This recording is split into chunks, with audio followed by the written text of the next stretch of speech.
Friends, నేను doctor Naveen. ఈరోజు మనం ఒబెసిటీ లేదా ఊబకాయం లేదా అధిక బరువు కలిగి ఉండటం వీటి గురించి కొన్ని విషయాలు కూలంకుషంగా తెలుసుకుందాం. అసలు ఒబెసిటీ అంటే ఏంటి, ఎవరిని ఒబీస్ అని పిలుస్తాం, ఈ ఒబెసిటీ ఉండడం వలన కలిగే నష్టాలు ఏంటి, ఎందుకు వస్తుంది, మరియు దీనిని తగ్గించుకునే విధానాలు ఏంటి, ఈ విషయాల గురించి మనం ఈరోజు కూలంకుషంగా తెలుసుకుందాం. ఎవరిని ఒబీస్ అంటాం?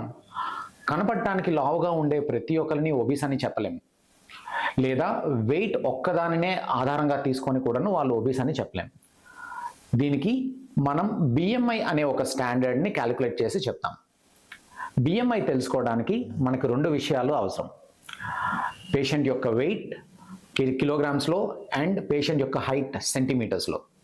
ఈ రెండు తెలుసుకున్న తర్వాత పేషెంట్ యొక్క వెయిట్ని పేషెంట్ యొక్క హైట్ ఇన్ మీటర్ స్క్వేర్తో డివైడ్ చేయడం వల్ల మనకి బిఎంఐ తెలుస్తుంది. ఉదాహరణకి, ఎవరైనా ఒక వ్యక్తి 110 కిలోగ్రామ్స్ ఉన్నారనుకుందాం. అతని వెయిట్ 150 సెంటీమీటర్స్ అయితే అతని బిఎంఐ క్యాలిక్యులేట్ చేయడానికి 110 డివైడెడ్ బై 1.5 ఇంటూ 1.5. సో ఈ విధంగా క్యాలిక్యులేట్ చేయడం ద్వారా మనకి బిఎంఐ తెలుస్తుంది. Ideal BMI must be below 25. ఒకవేళ మన బిఎంఐ కనుక 25 to 30 ఉన్నది అంటే దానిని మనం ఓవర్ వెయిట్ అంటాం. సో బిలో 30 బిఎంఐ ఉండే వాళ్ళు ఎవరు ఒబీస్ కాదు. 30 కన్నా ఎక్కువ బిఎంఐ ఉండేటప్పుడు మనం దానిని ఒబెసిటీ అంటాం. దీనినే డిఫరెంట్ లెవెల్స్ ఆర్ గ్రేడ్స్ కూడా ఇస్తాం. ఒబెసిటీ గ్రేడ్ 1, 2 and 3 అని. 35 కన్నా ఎక్కువ బిఎంఐ ఉండే వాళ్ళని మార్బిడ్ ఒబెస్ అని, 40 కన్నా ఎక్కువ ఉండే వాళ్ళని సూపర్ ఒబేస్ అని ఈ విధంగా గ్రేడింగ్ చేసుకుంటాం. ఈ బిఎంఐని బట్టి వాళ్ళు ఏ ప్రాబ్లమ్స్ ఎదుర్కొనే అవకాశం ఉంది, వాళ్ళకి ఏ రిస్క్స్ ఉంటాయి అనేది మనం ప్రెడిక్ట్ చేయొచ్చు. అంతేకాకుండా వీళ్ళకి ఎలాంటి అడ్వైజ్ ఇవ్వాలి, వీళ్ళు మళ్ళీ నార్మల్ వెయిట్కి రావడానికి ఏ స్టెప్స్ తీసుకోవాల్సి ఉంటుంది అనేది మనం ఈ బిఎంఐ ద్వారానే ఆధారంగా తీసుకుంటాం. లావుగా ఉండడం వలన నాకు వచ్చే నష్టం ఏమీ లేదు అని అనుకుంటాం కొందరం, కానీ అది సరైన ఆలోచన కాదు. అధిక బరువు లేదా ఒబెసిటీ ఉండే వాళ్ళకి చాలా హెల్త్ ప్రాబ్లమ్స్ వచ్చే అవకాశం ఉంటుంది. ఉదాహరణకు తీసుకుంటే వీళ్ళలోన డయాబెటిస్ లేదా మధుమేహం వచ్చే అవకాశం చాలా ఎక్కువ.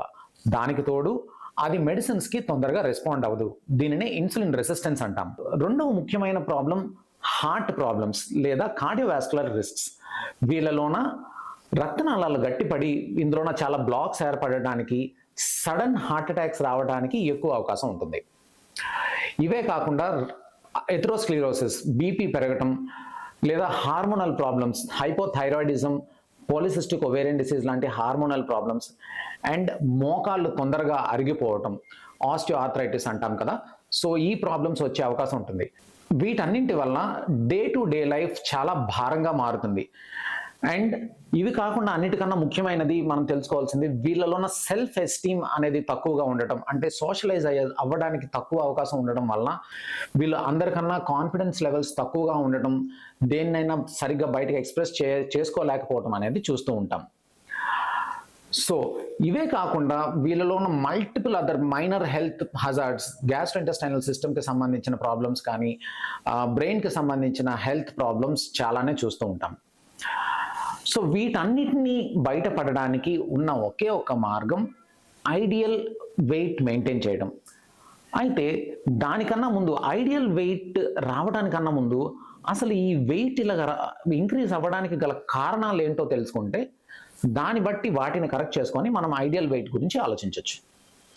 అసలు ఒబెసిటీ రావడానికి అంటే ఊబకాయం రావడానికి గల ముఖ్యమైనటువంటి కారణాలు ఏంటో తెలుసుకుందాం. ముందుగా మనం తెలుసుకోవాల్సింది డైటరీ హ్యాబిట్స్ గురించి. మనం తీసుకునే ఆహారంలోన ఎక్కువ క్యాలరీస్ ఉన్నా, లేదా ఎక్కువ కార్బోహైడ్రేట్ డైట్ ఎక్కువ తీసుకున్నా, తర్వాత బింజ్ ఈటింగ్ అంటాం. అంటే ఒకేసారి ఎక్కువ మోతాదులోన ఫంక్షన్లలోన లేకపోతే పార్టీస్లోన వీటిలోన ఎక్కువ మోతాదులోన భోజనం చేసుకునే అలవాటు ఉంటే, అప్పుడు ఈ హై క్యాలరీ డైట్ వల్ల మనకి క్రమేణా ఇదే నెలల తరబడి, సంవత్సరాల తరబడి అలవాటు అయినప్పుడు ఈ కార్బోహైడ్రేట్ అంతాను ఫ్యాట్గా మారి మనకి వెయిట్ పెరగడం అనేది చూస్తూ ఉంటాం. వీటితో పాటు ఇర్రెగ్యులర్ టైమింగ్స్లో తినడం, లేదా మీల్స్ స్కిప్ చేసి హెవీ మీల్స్ తినడం వలన ఒబెసిటీ రావడానికి అవకాశం ఇంకా ఎక్కువ ఉంటుంది. ఇప్పటి రోజుల్లోన door to door delivery food items రావడం వలన ఇంప్రాపర్ ఆయిల్స్తోని ఇంప్రాపర్ ఫుడ్ అడల్టరెంట్స్ కూడా యూజ్ చేయటం అనేది ఒక ఒబిసిటీ రావడానికి ఒక పెద్ద ఫ్యాక్టర్గా మనం అర్థం చేసుకోవచ్చు. ఎక్కువ ఫుడ్ ఐటమ్స్ తినడం అనేది మన ఇంటేక్ పెంచితే, సెడెంటరీ లైఫ్ స్టైల్ అంటే వ్యాయామం లేకపోవడం లేదా ఇదే క్యాలరీస్ ఖర్చు పెట్టకుండా ఉండడం వలన మన బాడీలోన ఎక్కువగా ఫ్యాట్ ఉండిపోవడం అనేది జరుగుతుంది. ఉదాహరణకి సెడెంటరీ లైఫ్ స్టైల్ అంటే ఉదయం నుంచి సాయంత్రం వరకు ఒకే బెంచ్ మీద కూర్చొని వర్క్ చేసే యాక్టివిటీ ఉన్న ఉద్యోగం ఉంది అనుకుందాం. సో ఇలాంటి వాళ్ళలోన ఈ ఎనర్జీ ఖర్చు పెట్టే అవకాశం చాలా తక్కువ ఉంటుంది. వీళ్ళకి ఎక్సర్సైజ్ కానీ వ్యాయామం కానీ లేకపోతే ఈ వెయిట్ పెరగడానికి ఇది మరింతగా దోహదపడుతుంది. సో డైట్లోన ఎక్కువ కార్బోహైడ్రేట్ పెరిగినా లేదా ఎక్స్పెండిచర్ అంటే వ్యాయామం సరిగ్గా లేకపోయినా వెయిట్ ఇంక్రీజ్ అవ్వటానికి చాలా ఎక్కువ అవకాశం ఉంటుంది. వీటితో పాటు కొన్ని హార్మోనల్ ప్రాబ్లమ్స్ అలాగే కొన్నిసార్లు జెనెటిక్ రీజన్స్ కూడాను వెయిట్ ఇంక్రీజ్ అవ్వడానికి లేదా ఓవర్ వెయిట్గా ఉండడానికి దోహదపడతాయి. సో కారణాలు దీనివలన వచ్చే నష్టాలు తెలుసుకున్న తర్వాత అసలు ఐడియల్ వెయిట్కి రీచ్ అవ్వడం లేదా ఐడియల్ వెయిట్ని మెయింటైన్ అవ్వడం ఎలాగనేది తెలుసుకుందాం. డైలీ మన క్యాలరీకి input for an average sized male or female must be around 1800 to 2000 kilo calories. So ఈ మోతాదులోన adequate amount of protein and ఫైబర్తోని తీసుకున్నప్పుడు మనం మన ఐడియల్ వెయిట్ని మెయింటైన్ చేసుకోవడం జరుగుతుంది. సో ఆల్రెడీ ఒబీస్గా ఉన్న వాళ్ళు మరి ఎలాగ వెయిట్ తగ్గించుకోవాలి? కొందరికి చాలా ఈజీగా ఈ క్వశ్చన్ వస్తుంది. ఎలాగో ఫుడ్ ఎక్కువ తీసుకోవడం వల్ల లేదా క్యాలరీ డైట్ ఎక్కువ తీసుకోవడం వల్ల మనకు ఒబెసిటీ వస్తుంది కదా, మరి నేను నా క్యాలరీ డైట్ తగ్గించేసుకుంటాను మళ్ళీ వెంటనే నార్మల్ వెయిట్కి వచ్చేస్తాం కదా అనుకుంటే ప్రాక్టికల్గా అది జరగదు. So once obese or once BMI high రేంజ్కి వచ్చిన తర్వాత to decrease the weight it needs a multi disciplinary approach. అంటే ఒకవైపు డైటరీ చేంజెస్తో పాటు ఇంకొక పక్క లైఫ్ స్టైల్ హ్యాబిట్స్ మార్చుకోవటం, అంతేకాకుండా ఫిజికల్ యాక్టివిటీ పెంచుకోవటం, అవసరమైనప్పుడు మన యొక్క హెల్త్ ప్రాబ్లమ్స్ని చెక్ చేయించుకోవడం, కౌన్సిలింగ్స్ తీసుకోవడం, అవసరమైనప్పుడు సర్జరీ చేయించుకోవటం. ఈ 5 స్టెప్స్ని కలిస్తేనే అప్పుడు కరెక్ట్ వెయిట్కి రీచ్ అవ్వడం అనేది జరుగుతుంది. సస్టైన్డ్గా మనం ఈ వెయిట్ని మెయింటైన్ చేసుకోగలుగుతాం. ఈ సైన్స్ ఆఫ్ మెడిసిన్నే మనం బెరియాట్రిక్స్ అంటాం. So bariatrics is the science of medicine which deals with retaining and regaining the ideal body weight.